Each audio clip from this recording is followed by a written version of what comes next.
Hey everyone, it's Nella here with Flair.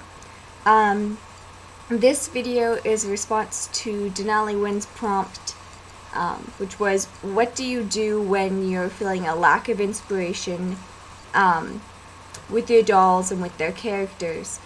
And I did a really long written response to her, but I decided to do video response too because why not?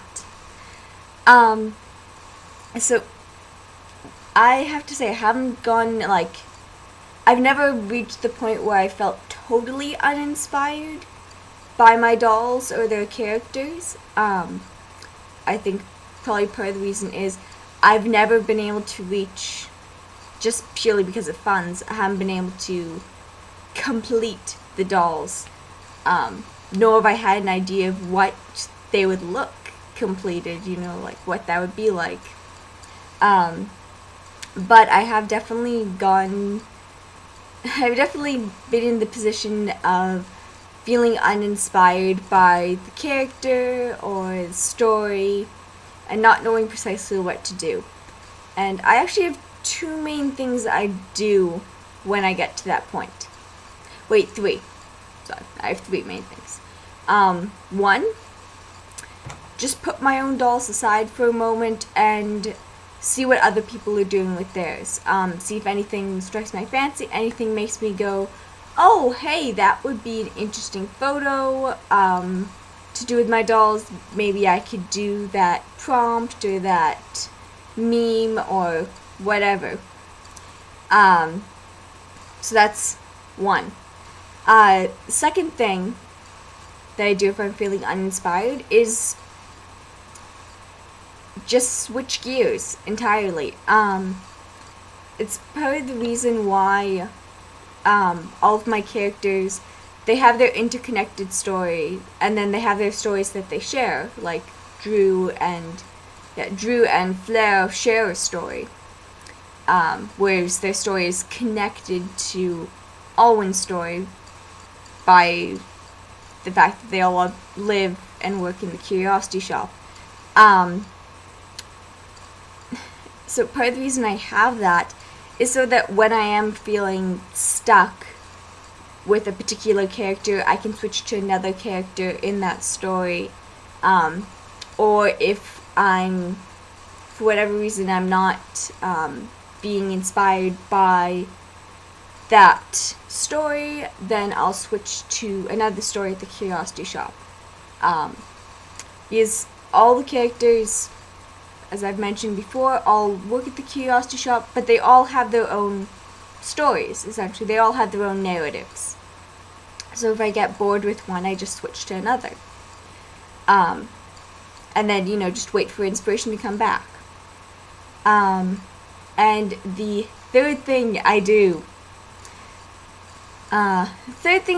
is write alternate universes. That's right.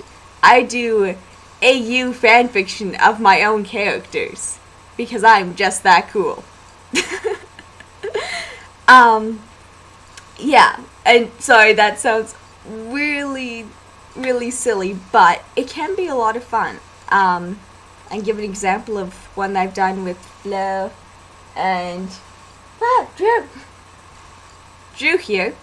I have actually made essentially character sketches up of what they would have been like if the Nixies plan had succeeded and they were raised as sisters. Because I was like, well, how would that look? And even though that isn't going to actually come into the story, the main story at any point, it's kind of fun to explore other facets of your character. And there's actually a reason I mentioned AU fanfictions. And not just because for whatever reason I've found some really well-written ones, but also because one of my mainstay go-tos, if I'm feeling an utter lack of inspiration, is the ever-popular Harry Potter AU.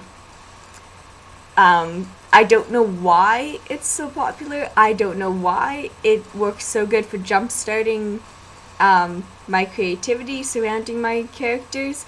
but for whatever reason it works.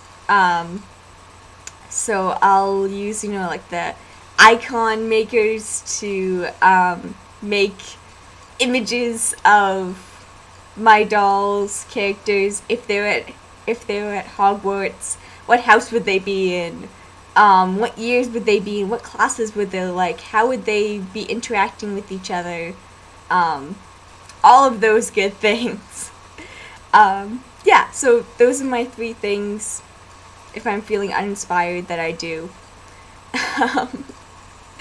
So they all sound like really like silly and dorkish, but whatever, it works.